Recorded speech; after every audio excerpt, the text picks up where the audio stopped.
So today we're going to cover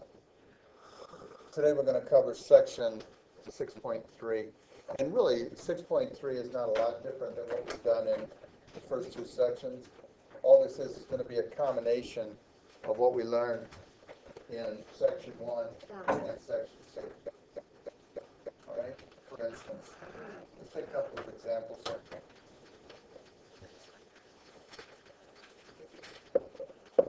Take an example of 2x minus 5 is less than or equal to 23. And we'll take negative 6y plus 5 is less than or equal to negative 16. And 1/4 times x minus 12 greater than negative 2. And let's take those three examples.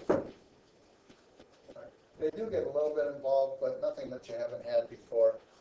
The only difference between doing problems like this and solving regular equations, the only difference is if you're going to multiply or divide by a negative, you're going to have to reverse that inequality sign. That's the only thing that's different.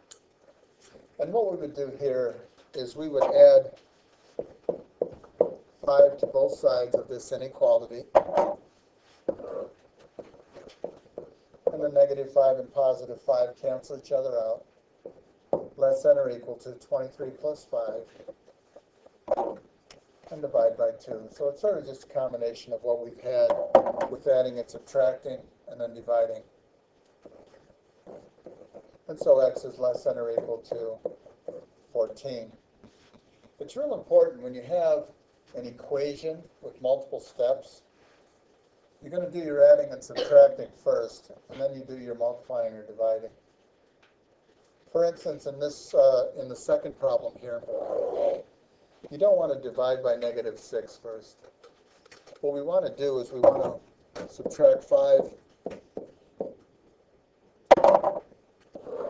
so that negative 6y is less than or equal to, I didn't flip the sign because I didn't divide or multiply by a negative.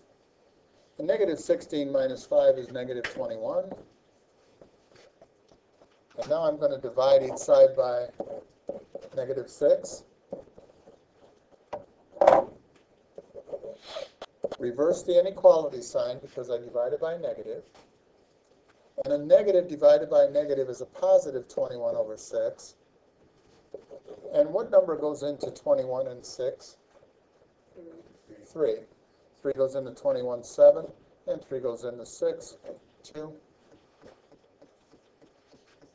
Okay, so y is greater than or equal to 7/2. Yes. Do you either just write the fraction in the decimal, or?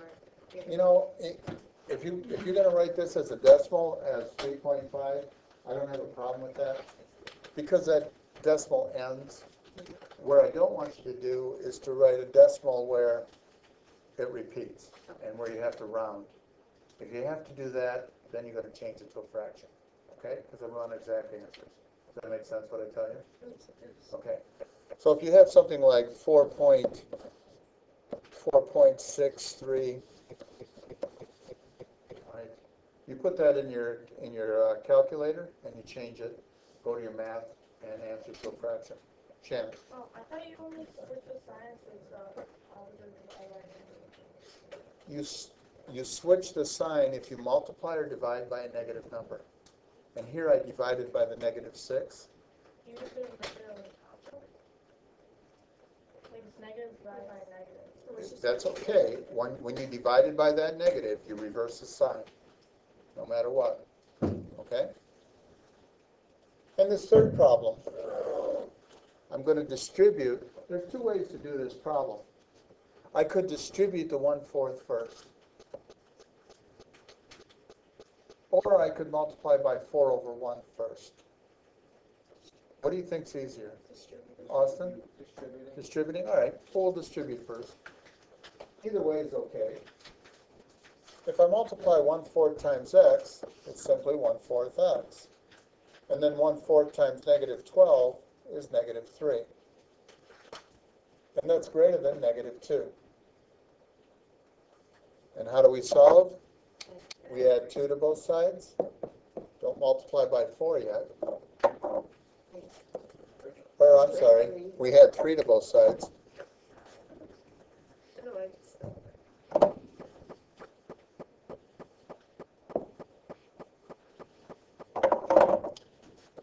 we have 1/4 x is greater than -2 plus 3 is 1. And then I'm going to multiply. When you have a fraction out here, we multiply by the reciprocal, which is 4 over 1. And when I multiply a number by the reciprocal, I get 1. 4 over 1 times 1/4 is 1x. And I'm going to multiply this side also by 4 over 1, or simply 4. And these two will cancel, and I have x is, did I divide or multiply by negative? No. No. So that inequality sign stays the same, and 1 times 4 is 4. Okay, Mario? If you divide 1 by 1/4, it's still the same answer. You're going to get the same answer, because if when you first started, if I were to multiply this by 4, and you have to multiply the right side by 4, you would have -8 over here. And then when you add 12 to -8, you're going to get a positive 4. So you will come up with the same answer, no matter which way you do the problem. And like I said, some of these get a little bit more involved, but I don't think it's anything you can't handle. For instance, let's take a couple of examples. 14x plus 5 is less than 7 times 2x minus 3. And we'll try 12x minus 1 is greater than 6 times 2x minus 1. All right. These two problems are going to be a little bit different, but we're going to solve it the same way. Let me show you what I mean. We'll take the first problem. 14x plus 5 is less than, and I'll distribute.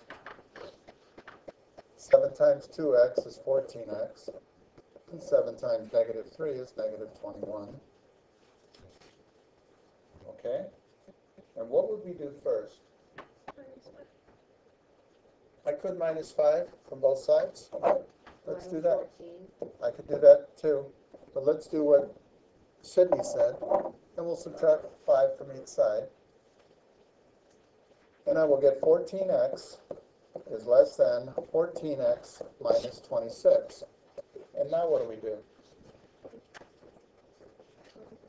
Subtract 14x from each side. Is 26. If I subtract 14x from here, and I'll subtract 14x from the left side, here I'm going to get 0, here I'm going to get 0, is less than -26. Is that a true statement? Is 0 less than -26? No, it's greater than. Therefore, there's no solution. Okay? Yes, If it calls 14x, you don't have to divide. that's right. Because we didn't have a situation where I had 14x equaling a negative number. All right? So if you get a situation like this where it's not true, the answer is no solution. Yes, But if it was 0, it's greater than -26. then that would be true. Let's take that example, and I think the second one will address that issue. All right? You're going to have a whole block of problems on your homework tonight where the answers are going to be either no solution or maybe it'll look like this. 12x minus 1 is greater than, and I'll distribute.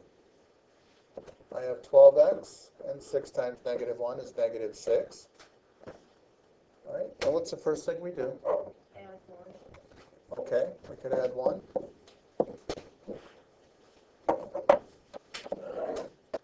And we have 12x is greater than 12x minus 5. And then what? Minus the 12x.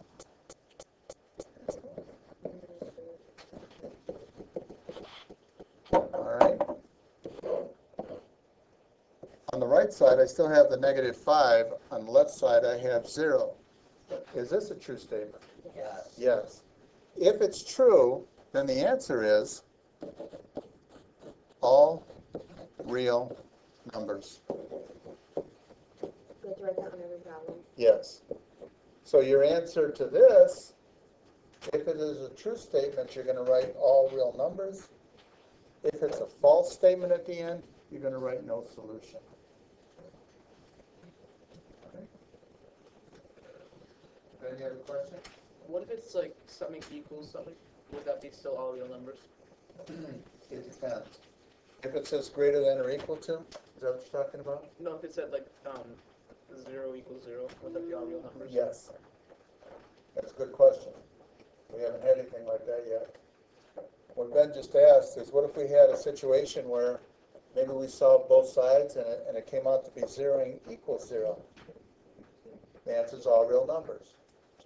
And if we had something that said 0 is equal to 6, it would be no solution.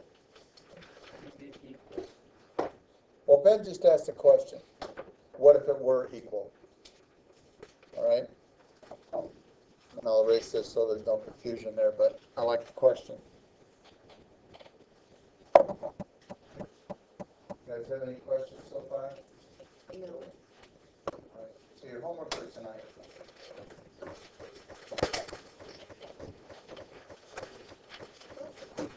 It's going to be on page